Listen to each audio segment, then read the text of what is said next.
في فترة التسعينات عالم كمال الأجسام اتغير بشكل جذري ومستحيل يرجع زي الأول. المعايير الجمالية اللي كانت مسيطرة في السبعينات والثمانينات زي التناسق الكلاسيكي ووضعيات الفاكيوم والفي تيبر اختفت تماما عشان تفسح المجال لظاهرة فسيولوجية جديدة. الظاهرة دي اعتمدت على لاعبين بأحجام ضخمة جدا، كثافة عضلية مرعبة ونشافة غير طبيعية غيرت مسار اللعبة للأبد، ووصلت للحدود القصوى للمقدرة البشرية وحتى علم الأدوية. وفي قلب التحول الضخم ده ظهر شخص كسر كل القواعد والصور النمطية والتوقعات المرتبطة برياضة الحديد. ناصر السنباطي ما كانش مجرد مشارك في سباق التضخيم العضلي ده، ناصر كان المهندس الأعقد والأذكى وفي النهاية الأكثر مأساوية في الحقبة دي كلها. كان معروف باسم البروفيسير وكان بيمثل تناقض مش طبيعي على مسرح البطولات. ورا نظارته الطبية المدورة ووزنه على المسرح اللي كان دايما بيعدي ال 127 كيلو، كان في عقل أكاديمي من النخبة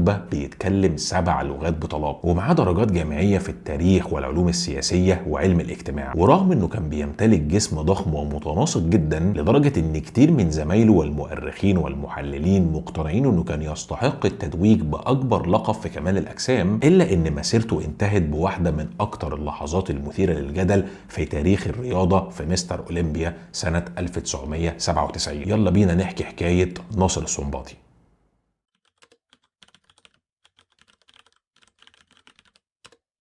عشان نفهم التركيبة النفسية المعقدة والدوافع اللي حركت ناصر السنباطي لازم نبص على الأصول الجغرافية والثقافية اللي شكلته. ناصر اتولد يوم 15 أكتوبر سنة 1965 في مدينة شتوتجارت الصناعية في ألمانيا الغربية، وكان نتيجة اندماج ثقافي غني جدا. والده كان مهاجر مصري سافر أوروبا عشان يدور على فرصة اقتصادية أحسن، ووالدته كانت من أصول يوغوسلافية وتحديدا من مدينة نوفي بازار في صربيا حاليا. ناصر اتربى في بيت في ألمانيا الغربية مع أختين وأخين، اتعرض لبيئة مليانة لغات من صغره، وده أسس قدراته اللغوية الاستثنائية ونظرته العالمية. بداياته الرياضية ما كانتش في الجيم أصلا، زي أغلب شباب أوروبا في الوقت ده طاقته وتركيزه كانوا في ملعب الكورة. دخوله العالم الحديد في الأول كان لمجرد تحسين أدائه الوظيفي، كان عايز يقوي من رجليه عشان يسرع من جريه ويزود من ثباته وقوته في الكورة. بس الشاب ده ظهرت عليه استجابة جينية سريعة ومفاجأة للنمو العضلي، وهو عنده 17 سنة ومن غير اي خبره سابقه في تمرين المقاومه او نظام الاكل المنظم كان بيقدر يلعب بنش بريس ب 85 كيلو بكل سهوله. وده كان مؤشر واضح جدا انه عنده نسبه عاليه من الالياف العضليه سريعه الانقباض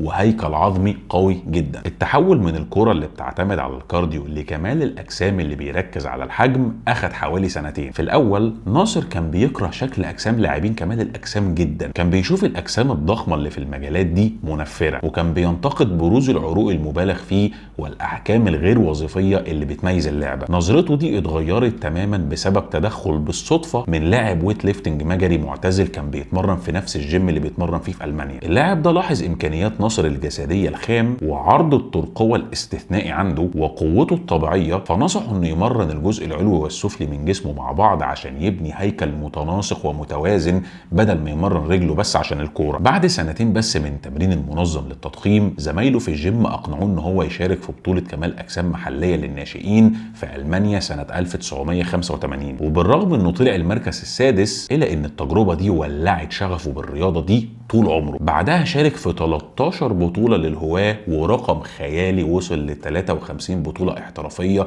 في اتحاد الاي اف بي بي. بس الالتزام الجديد ده خلاه يدخل في صدام قوي مع عيلته وتحديدا والده المصري التقليدي. والده كان شايف ان التعليم الاكاديمي والاستقرار المهني اهم بكتير، وكان معارض جدا لفكرة كمال الأجسام لأنها في نظره رياضة سطحية ونرجسية وملهاش أي قيمة فكرية. الرفض ده خلى ناصر يبني صلابة نفسية كبيرة وعقلية منعزلة. الجيم بالنسبة لناصر بقى معمل معزول لتحقيق ذاته الجسدية. هو ما كانش بيشوف كمال الأجسام كنشاط اجتماعي أو لايف ستايل، لكن كان بيشوفه اختبار قاسي وفردي لقوة الإرادة وتحقيق أقصى استفادة من الجينات. طول مسيرته كان بيتجنب جو الصحوبية والتمرين الجماعي اللي كان منتشر في الجيمات المشهورة زي جولد جيم او وورلد جيم، وكان بيفضل انه يبقى لوحده مع الحديد عشان يبني تاريخه من غير ما يبقى مشتت برأي او تشجيع حد.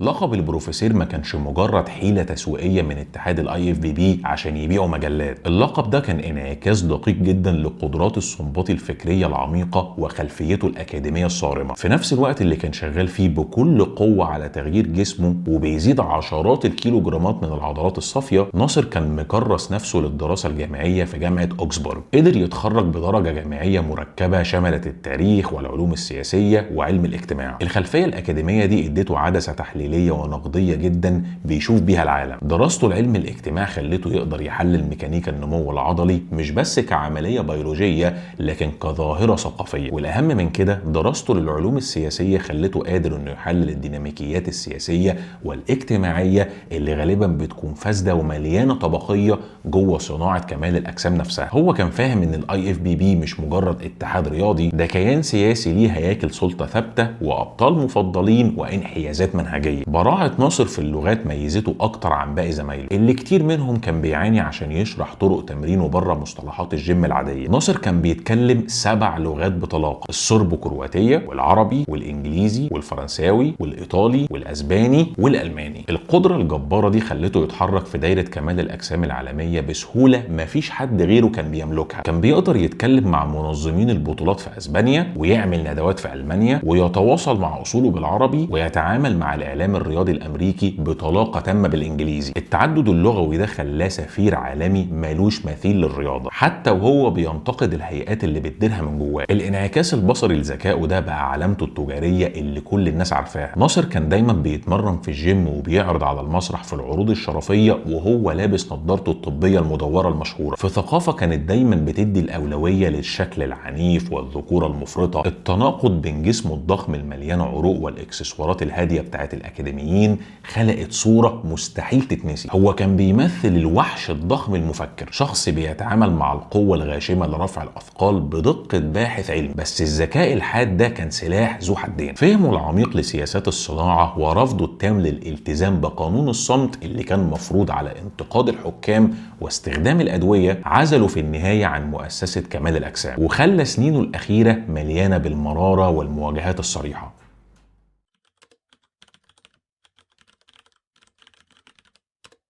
مع تقدم التسعينات معايير التحكيم في الاي اف بي بي اتحولت بشكل لا رجعة فيه ناحية الحجم الصافي. اللاعبين ما بقوش بيتكافئوا بس على الخطوط الكلاسيكية، كان مطلوب منهم يجيبوا كتل عضلية كاسحة للمسرح. ناصر السنباطي مش بس تأقلم مع المعايير الجديدة دي، ده بقى واحد من المهندسين اللي حددوا ملامح المعايير دي اصلا، واثبت ان اللاعب يقدر يوصل لاحجام تاريخية غير مسبوقة من غير ما يضحي بالتحكم في عضلات بطنه او الانسيابية والتناسق. عشان نستوعب حجم جسم السنباطي لازم نحلل احصائياته البدنيه من منظور بايوميكانيكي. بطول 180 سم، هيكله العظمي كان عريض جدا وعظمه الترقوه عنده كانت طويله بشكل ساعده انه يبني عضلات الصدر والكتف بحجم مش طبيعي. يعني مثلا في الاوف سيزون وهي الفتره اللي مخصصه للوصول لاقصى نمو عضلي عن طريق فائض ضخم في السعرات الحراريه ورفع اوزان تقيله، وزن ناصر كان بيوصل ما بين 136 كيلو ل 153 كيلو. بالنسبه لاغلب البشر انك تشيل 150 كيلو على طول 180 سنتي ده معناه سمنه مفرطه ومشاكل في الايض واجهاد على عضله القلب والاوعيه الدمويه، لكن طفره ناصر الجينيه والتزامه القاسي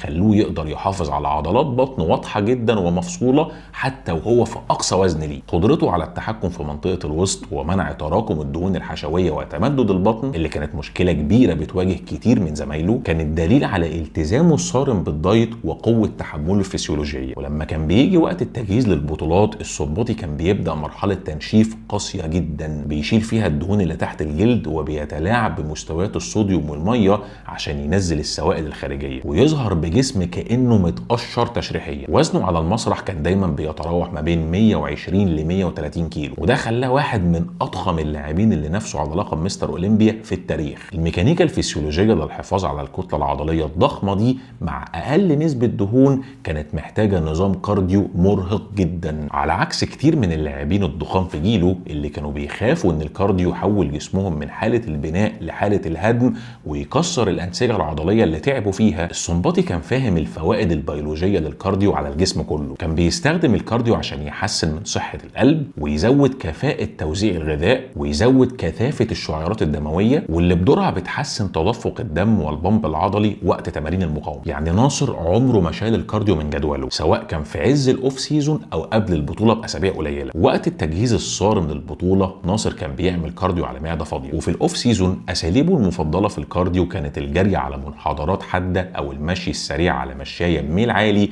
قبل ما يرجع البيت وياكل وجبات. المجهود المستمر ده خلى معدل الحرق الاساسي عنده شغال باقصى طاقة عشان يقدر يتعامل مع الكميات المهولة من الماكروز اللي كانت بتوصل ساعات ل 10,000 سعرة حرارية في اليوم، والمركبات الدوائية المطلوبة للحفاظ على هيكله الضخم. اما بقى طريقة تمرين ناصر السنباطي فكانت درس احترافي في الضغط البيوميكانيكي والزيادة التدريجية في الاحمال والكثافة العالية، في الوقت اللي بعض المعاصرين ليه زي دوريان ييتس كانوا بيشجعوا فلسفة الهاي انتنستي تريننج اللي نشرها مايك منزر، واللي كانت بتعتمد على فوليوم قليل جدا وتمرين مش متكرر كتير ومجموعات فردية بتوصل لما بعد الفشل العضلي. السنباطي رفض الاسلوب المختصر ده، هو ما اعتمدش على طرق تمرين معقدة او غريبة، فلسفته كانت مبنية على الاستخدام العنيف والمستمر للاوزان الحرة التقيلة مع فوليوم كبير عشان يضغط على الجهاز العصبي المركزي والانسجة العضلية لحد الفشل التام على مدار مجاميع كتير. كان مؤمن جدا ان مفيش بديل للبار، وكان بيتأكد ان كل روتين لأي عضلة لازم يكون فيه حركة مركبة تقيلة بالبار عشان يحفز تشغيل اقصى عدد من الالياف العضلية ويفرز الهرمونات البناءة في الجسم. حجر الاساس في طريقته كان مبدأ الهرم، وده مفهوم اسسه جو ويدر. المبدأ ده بيعتمد على الضرورة الفسيولوجية لتسخين المفاصل والاوتار والانسجة الضامة مع تحميل الالياف العضلية باوزان اتقل بالتدريج. لاي تمرين ناصر كان بيلعب 4 مجاميع متصاعدة، بيبدأ بوزن خفيف نسبيا ل 15 عد عشان يضخ دم في العضل ويبني اتصال قوي بين العصب والعضل ويرهق الالياف بطيئة الانقباض الاول. المجموعة الثانية بيبدأ ان هو يزود الوزن شوية ويقلل العدات ل 12 عد. اما بقى المجموعة الثالثة فبيدخل بوزن تقيل جدا بيجبر العضلة على الفشل ما بين 6 و8 عدات. المجموعة الرابعة والاخيرة كانت اختبار حقيقي للقوة والصلابة الذهنية، كان بيستخدم فيها اقصى وزن يقدر يحركه ل4 أو 6 عدات مميتين. السنباطي كان ملتزم بجدول تمرين 6 ايام في الاسبوع بيعزل فيها مجاميع عضلية معينة عشان يضمن اقصى اجهاد موضعي ويسمح للجسم كله انه يعمل استشفاء بعدين. كان مخصص ايام منفصلة للصدر والظهر والرجل والكتف والباي والتراي. في فترة التجهيز للبطولات اللي هي اخر 3 شهور قبل المسرح كان بيعمل حاجة غريبة جدا، كان بيزود فوليوم التمرين ويضيف تمرين زيادة لكل عضلة ويسرع رتم الرفعات عشان يزود الحمل على القلب ويزود حرق السعرات الحرارية، كل ده وهو اصلا في عجز شديد جدا في السعرات. اما بالنسبة للتمارين اللي كان بيتمرنها فهي كانت مشهورة بشراستها واختيار دقيق للزوايا. تمرين الصدر مثلا كان بيدي اولوية كبيرة للدمبلز عن البنش بريس بالبار العادي. من منظور بايوميكانيكي الدمبلز كانت بتديه استطالة اعمق وحرية في اخر الحركة السلبية وانقباض اقوى ومتناسق اكتر في قمة الحركة الايجابية، وده بيتجاوز المدى الحركي المحدود اللي بيفرضه البار الثابت. بس قبل ما نكمل وندخل في حتة المواد اللي كان بيستخدمها والجرعات، لو الفيديو عجبكم لحد دلوقتي وحابين ان اكمل في سلسلة تاريخ كمال الاجسام ما تنساش تعمل اشتراك في القناة وتعمل لايك وشير للفيديو مع صحابك وتكتب لي كومنت تحت، لان حقيقي تعليقاتكم هي الحاجة اللي بتخليني استمر في تقديم المحتوى. ولو حابب تدعم القناة وتشارك في لايفات مخصصة للداعمين فقط تقدر تعمل ده من خلال زرار جوين او انضم اللي موجود تحت الفيديو او من خلال اللينك اللي موجود في صندوق الوصف. وحابب افكركم ان بطلع لايف هنا على قناة اليوتيوب كل يوم حد الساعة 10 مساء بتوقيت مصر. وحابب اشكر جدا داعمين القناة لحد دلوقتي، شكرا جدا ليكم. يلا بينا نكمل الفيديو.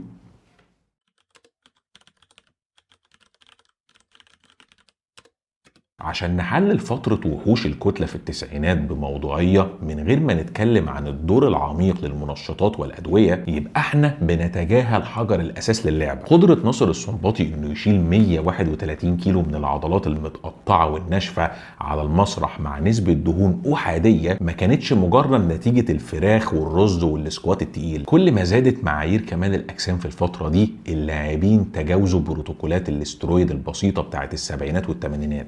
الصنباطي لانه كان بيتعامل مع الرياضه كبحث اكاديمي، اتعامل مع جهاز الغدد الصماء بتاعه كانه تجربه كيميائيه عاليه الخطوره. كان بيتتبع كل ملي جرام وكل وحده دوليه. مش بس كده، وكمان كان بيتتبع فتره العمر النصفي للمركبات بدقه غير مسبوقه. وبعد وفاته اللاعب السابق والمدرب المعروف ميلوش سارسيف كشف انه لقى يوميات ناصر الشخصيه اللي فيها تفاصيل دورات الاسترويد بتاعته، حجم الجرعات وتداخل المركبات المعقد، وفترات الكورسات اللي كانت مكتوبه في اليوميات دي كانت قاسيه جدا لدرجه انها صدمت حتى لاعبين كبار ومخضرمين زي جي كاتلر مثلا. ورغم ان التفاصيل اليوميه الدقيقه لسه سر متداري في الثقافه الاحترافيه، الا ان السياق التاريخي والتفاصيل اللي اتسربت بتدينا صوره دقيقه جدا عن نظامه. اساس الكورس بتاعه كان بيعتمد بشده على الترمبلون، وتحديدا استر الترمبلون طويل المفعول اللي كان معروف تجاريا باسم بارابولان. جي كاتلر لما اتكلم عن حقبه الصنباطي اشار لقوه البارابولان الجباره اللي كان بيتباع في امبولات بتركيز 76 مللي جرام، وفي الوقت اللي كان المستخدم المتقدم ممكن ياخد امبولين في الاسبوع عشان يشوف نتائج خرافيه، اليوميات وضحت ان وتيره الاستخدام والجرعه الكليه تعدت بكتير اي توصيات علاجيه او رياضيه، ودخلت في نطاق مئات الملي جرامات في الاسبوع لفترات طويله. يعني في ناس بتقول انه كان بياخد ترن كل يوم. الترمبلون هو هرمون قوي جدا، ومش بس كده، ده كمان مش بيتحول لاستروجين، وبيمنع احتباس الميه، وبيزود بشده كفاءه توزيع الغذاء وعدد كرات الدم الحمراء، وكمان صلابه العضل، وده اللي ادى ناصر شكله الكثيف اللي عامل زي الجرانيت. بس الاسترويدات البنائيه دي لوحدها ما كانتش تقدر توصلهم لاوزان ال 131 كيلو بتاعت اواخر التسعينات. الفرق الحقيقي في حقبه الصنباطي واللي خلى اللاعبين يكسروا السقف الجيني بتاعهم كان الاستخدام الخارجي لهرمون النمو مع الاستخدام لجرعات عاليه جدا من هرمون الانسولين. الانسولين الخارجي لما بيتظبط توقيته بالظبط مع كميات ضخمه من الكربوهيدرات والاحماض الامينيه بيدخل الغذاء جوه الخلايا العضليه بسرعه مستحيل البنكرياس الطبيعي يقدر عليها، وده بيعمل تعويض فائق وسريع جدا للجلايكوجين وتضخم في حجم الخلايا. ولما الاستخدام التقيل للانسولين بيندمج مع هرمون النمو اللي بيقال انه بيجبر الجسم يعمل خلايا عضليه جديده بالكامل اللي هي عمليه الهايبربليجيا، بدل ما يكبر الخلايا اللي موجوده اللي هي عمليه الهايبرتروفي. وطبعا الحته دي حته جدليه لسه مش واضحه قوي. ساعتها الجسم بيتحول لمكنه نمو ما بتقفش. دقه الصنباطي الفكريه خلته الشخص الانسب انه يدير المثلث الخطر جدا ده: جرعات اندروجين عاليه، هرمون نمو، وكمان الانسولين. اي غلطه بسيطه في جرعه الانسولين الخارجي ممكن بسهوله جدا تؤدي لهبوط السكر بنسبه كبيره جدا وممكن تموته. والاستخدام المزمن لهرمون النمو بيؤدي بشكل اساسي لتضخم الاعضاء الداخليه زي الامعاء، وبيعمل شكل البابل جات المشهور، غير طبعا الاجهاد القاسي على عضله القلب. العجيب ان الصنباطي قدر يوازن بين المواد القويه جدا دي وبين دايت نظيف وكارديو بشكل مستمر عشان يحافظ على شكله الجمالي، ويتجنب قدر المستطاع تمدد البطن اللي دمر اشكال اغلب المنافسين في جيله. بس الضريبه الداخليه الخفيه لتشغيل المكنه البشريه على اقصى خط احمر للادويه دي والتعامل مع هرمونات ذكوره قاسيه وتقلبات في سكر الدم وضغط الدم لاكثر من 10 سنين بدون شك مهدت الطريق الفسيولوجي للنهايه المأساويه لحياته.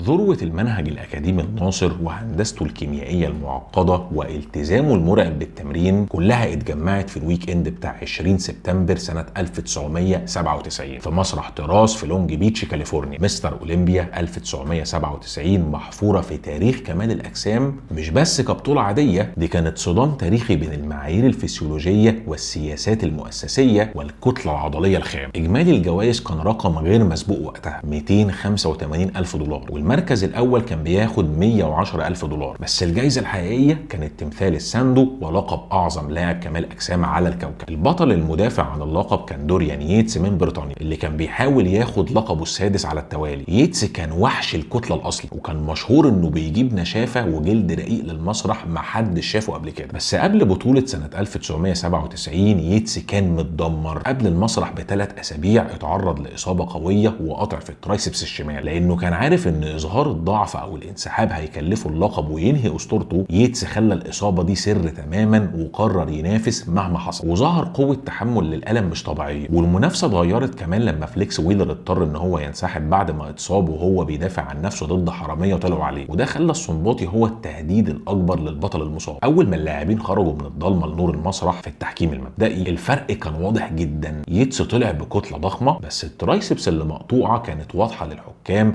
وللناس اللي بتفهم، وبوظ تناسق دراعه تماما. وكمان نشافته العامه كانت اقل من السنين اللي فاتت زي سنه 93 مثلا، وكان معبي ميه زياده. اما بقى في المقابل ناصر السنباطي طلع في افضل فورمه في حياته، كان حرفيا متكامل، جسم خالي من الاصابات، بيجمع بين الحجم الضخم جدا حوالي 127 كيلو مع تناسق جمالي مثالي وعضلات بطن محفوره وكوادز مفصوله بشكل مرعب. ولما جولات التحكيم بدات الانقسام كان واضح. بطولات كمال الاجسام بتتكسب بوز يعني عرض، والمقارنات الاجباريه وضحت معركه تاريخيه. من قدام ناصر السنباطي دمر البطل بالكامل في بوز الفرونت دبل بايسبس، دراعات السنباطي العاليه ووسطه الصغير ورجله الضخمه جدا اللي بتسحب العين غطت تماما على دوريان ييتس اللي الترايسبس المصابه بتاعته بوظت شكل جسمه. السنباطي كمل هجومه الامامي وكسب بوز السايد تشيست والسايد ترايسبس وبوز الابدومينال انثايل مهم جدا، وظهر وسط مشدود مش متمدد رغم ضخامته. بس هيمنه ييتس التاريخيه كانت متركزه في ظهره. لما الحكام طلبوا من اللاعبين ان هم يلفوا، ييتس كشف عن تطور ظهره الاسطوري في الرير لات سبريد والرير دبل بايسبس. ييتس ورانا عرض وكثافه وتفاصيل في القطنيه السنباطي ببساطه ما قدرش ان هو يجاريها، لان نقطه ضعف ناصر السنباطي الاساسيه كانت نقص التفاصيل العميقه في اسفل الظهر والهامسترنج. الجمهور اللي كان بيقيم اللاعبين تحت الاضاءه كان بيفضل بشكل كاسح شكل ناصر السنباطي المتناسق والضخم واللي ما فيهوش اصابات. ولما اتجمعت النقط واتعلنت النتيجه، موجه من الصدمه والرفض العنيف وتزييق وصيحات استهجان مستمره سيطرت على القاعه. دوريان ييتس اخذ المركز الاول بشكل مثير للجدل جدا لحد يومنا ده، وضمن الساندو رقم 6. وناصر السنباطي اتركن للمركز الثاني، كسب $50,000 بس خسر خلوده في لعبه كمال الاجسام. القرار ده ولع عاصفه من الجدل لسه مستمره كواحد من اكتر المواضيع اللي بيتناقش فيها تاريخ الفتنس لحد يومنا ده. اجماع سريع اتكون بين الجماهير والصحفيين وحتى لاعبين النخبه زمايلهم، ومنهم ابطال مستر اولمبيا مستقبلين زي روني كولمان وجاي كاتلر، ان السنباطي كان الفايز الشرعي والواضح. لجنه التحكيم واجهت انتقادات قاسيه جدا ومستمره، ظهرت اتهامات بالانحياز المؤسسي بان حكام الاي اف بي بي اللي كان بيأثر عليهم جو ويدر بشده كانوا بيتعاملوا بمحسوبيه واضحه للابطال الحاليين عشان يحموا البراند بتاع اولمبيا. بالنسبه للسنباطي الخساره دي كانت ضربه نفسيه مدمره غيرت مسار حياته للابد. ورا الشكل الهادي والاكاديمي التكلفه العاطفيه كانت ضخمه جدا. هو اعترف بعدين في انترفيو ان رجع اوضته في الفندق وقعد يعيط، وكان حاسس انه اتسرق بالكامل وانه ضيع تعب عمره. عقله الاكاديمي ترجم الهزيمه دي مش على انها فشل شخصي في جسمه، لكن كفساد مؤسسي مالوش علاج في الرياضه. قال السنباطي: انا كان عندي مقارنه بدوريان ييتس اللي فايز باولمبيا 97 البنيه الاحسن والهيكل الجيني الاحسن اللي ربنا اداهولي، وحتى عروقي كان شكلها احسن. انا ما كانش عندي ولا عضله مقطوعه زي ما كان عنده كتير، جسمي كان متناسق اكتر. مستر اولمبيا سنه 97 كانت القمه المطلقه لمسار ناصر الجسد، بس في نفس الوقت كانت بدايه انحدار نفسي عميق وحرب مريره ضد النظام. ورغم انه كمل منافسه في مستوى النخبه واخد المركز الثاني في ارنولد كلاسيك 97 و98 وكسب اللقب الغالي ده سنه 99 بعد ما هزم اساطير زي كيفن ليفروني وجاي كاتلر، الا ان لقب الاولمبيا فضل دايما بايد المنال. بعد اعتزال دوريان ييتس سنه 98 بسبب اصاباته، عرش الاولمبيا اتاخد بشكل مفاجئ عن طريق روني كولمان اللي جاب مزيج من الكتله وتطور الظهر السنباطي نفسه ما قدرش ان هو ينافسه. ولما بدات مراكزه تتراجع بالبطيء في اوائل الالفينات، الغضب اللي اتولد على مسرح لونج بيتش اتحول لعداء صريح. الاكاديمي الغريب او البروفيسير استخدم لباقته وفهمه لتركيبه السلطات ومعلوماته الداخليه كسلاح ضد مؤسسه كمال الاجسام اللي كانت كسبته قبل كده. بدل ما ينسحب بهدوء في تقاعد مريح ويفتح خطوط مكملات او يروح يعمل عروض شرفيه بفلوس كتير جدا زي زمايله، السنباطي بدا هجوم الارض المحروقه من خلال سلسله الانترفيوهات الصادقه بقسوه واللي كانت لاذعه جدا بالذات مع المجلات الاونلاين والبودكاست وصحفيين كمال الاجسام. هاجم ناصر مسؤولين الاي اف بي بي وفكك معايير التحكيم وانتقد زمايله المنافسين بشراسه غير مسبوقه. هو اللي فضح الاستخدام المنتشر والمسكوت عنه لزيوت التكبير الموضعي زي السنسول بين كبار المحترفين، وفضح النفاق المالي للاتحاد. واحد، وطلع شكاوى شخصيه جدا من غير اي فلتر. الانترفيوهات دي رغم ان الجماهير الكبيره كانت بتستناها عشان الحقيقه اللي من غير فلتر، لكنها في نفس الوقت خلته شخص غير مرغوب فيه داخل الهياكل الخاصه بصناعه الفتنس. الراجل اللي بيتكلم 7 لغات استخدم طلاقته دي عشان يحرق كل كوبري بيربطه بالرياضه اللي كان بيحترمها. سنينه الاخيره في الرياضه كانت مليانه بعزله عميقه. اتقال انه كان بيبيع مايوهات العرض بتاعته وهدوم الجيم اللي ما اتغسلتش اونلاين لمعجبينه، في تناقض حزين ومهين لراجل كان معاه كذا شهاده جامعيه، وكان في يوم من الايام بيعتبر تاني افضل او يمكن افضل لاعب كمال اجسام على الارض.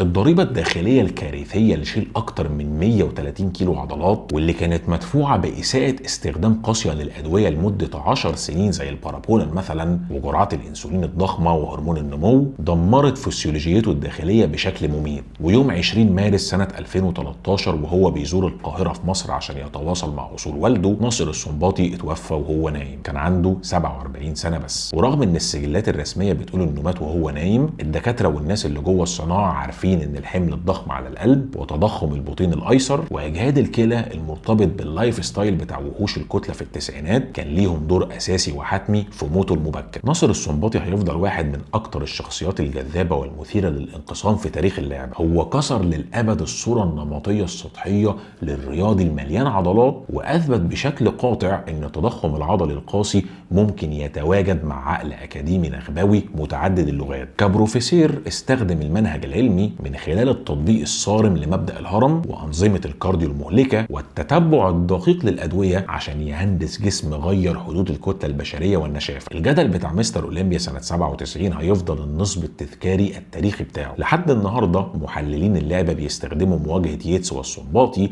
كأهم دراسة حالة في معايير التحكيم، ودايما بيتناقشوا هل كمال الأجسام المفروض يدي الأولوية للكمال الجمالي الخالي من العيوب والمتناسق اللي مثله السنباطي، ولا الكتلة الخامة والشرسة حتى لو مصابة اللي جابها دوريان ييتس. ورغم ان سنينه الأخيرة ضاعت في المرارة وعزلة هو اللي فرضها على نفسه، الإجماع التاريخي كان رحيم جدا بإرثه الجسدي. ناصر السنباطي معترف بيه عالميا من المؤرخين الحديثين والصحفيين ورياضيين النخبة كأعظم مستر أولمبيا لم يتوج باللقب. راجل عمقه الفكري ما كانش بيساويه غير عرض كتافه الفعلي، وهيفضل للأبد أيقونة خالدة للالتزام اللي مفيش فيه تنازلات والضخامة الجسدية اللي تخطف الأنفاس.